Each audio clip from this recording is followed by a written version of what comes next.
Hello, government students. This is Mrs. Politsky, and I have your notes for Chapter 9, Section 1, The Sources of Presidential Powers. And we are beginning our next unit talking a little bit about the executive branch. So we're going to be looking at Chapters 9, Chapters 10, and a little bit of Chapter 11. This isn't a very long unit, just so that you know, but it seems like there's kind of, quite a few chapters involved here, but it's not as bad as maybe what you think. So we're going to talk a little bit about the presidency. And as we go along, we're eventually going to talk a little bit about the executive branch in terms of the cabinet positions and such. But I want to start with talking about presidential powers. And there are some different things that our president gets to do, but probably the most important role of our president, and it was because of some of the mishaps that we had with the Articles of Confederation, is that we needed a president that could execute the laws, meaning could enforce the laws that were written by our legislative branch to make sure that these laws were carried out. Along with that, there are some inherent powers. These are powers that are not necessarily explicitly written within the Constitution, but are assumed. And over the years, our president has probably acquired more of these inherent powers than we probably have ever expected. There is the power to veto legislation, which means that our president can take a look at the things that are being handed to him from Congress and decide whether or not he wants to approve those and make those into law. Uh, Appointing judges. This is one of the long lasting legacies of the president because they get to appoint people to the courts that are kind of like minded. Along with that, command of the military. We talk about our president being commander in chief, but for the most part, they are the highest ranking military authority that we have, regardless of whether or not they've had any previous experience within the military. Appointing ambassadors. Sometimes this is kind of a little bit of political patronage, but this idea that you get to appoint people to represent our nation overseas, and sometimes you do pick people to fill those roles that are like-minded. Along with that, engaging with foreign leaders.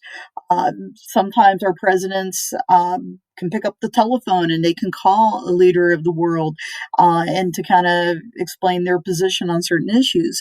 And if there is a worldwide issue, meaning that something that's impacting the whole world, certainly that ability to contact those foreign leaders is something that is going to help our nation in the long run. And then finally, making treaties. Granted, the president can make a treaty, but to have that treaty fully ratified, you're going to have the help of the U.S. Senate. So there's some things here that our president gets to do that is part of that. Why did our founders want strong executive? Part of this was some of the things that we talked about with the articles. They needed a president to carry out the acts of Congress. They also needed a strong executive that was going to protect liberty, private property, and business. And then finally, we needed to have a check. When we talk about checks and balances, we needed to check on our Congress or our legislative branch. All of these are reasons why the founders wanted that strong executive. Some powers that are granted to the president by the Constitution. We mentioned a moment ago being commander in chief, get to appoint executive department positions or your cabinet positions. Along with that, they conduct foreign policy, they appoint judges, as we mentioned before, executing the laws. They also do the State of the Union.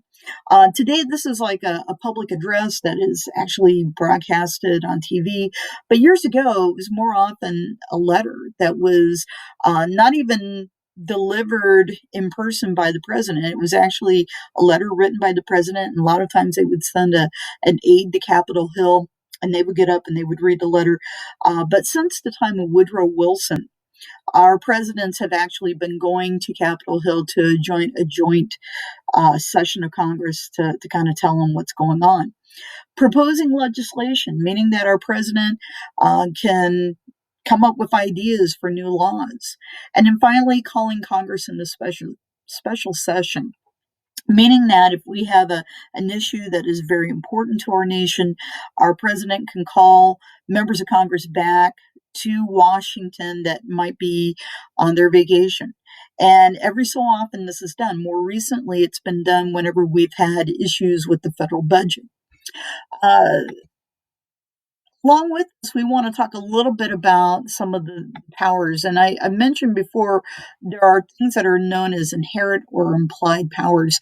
These are things that are not explicitly written within the Constitution, but it's kind of assumed with the role. An example of that is with President Jefferson, going back to the Louisiana Purchase. Jefferson basically had talked to his ambassador to France, and the ambassador, for the most part, went ahead with making this deal to purchase the Louisiana Territory. Granted, you got to remember communication years ago took a long time, so it took months to get this information back to the states, and certainly it was an opportunity that we really couldn't turn down. Theodore Roosevelt, or TR, he had this mindset that he could do anything that the needs of the nation demanded unless it was forbidden. So, in other words, if there wasn't anything in the Constitution that explicitly said he couldn't do it, he probably could do it. And that's exactly what Roosevelt did. Aside from inherent or implied powers, there are the needs of the nation.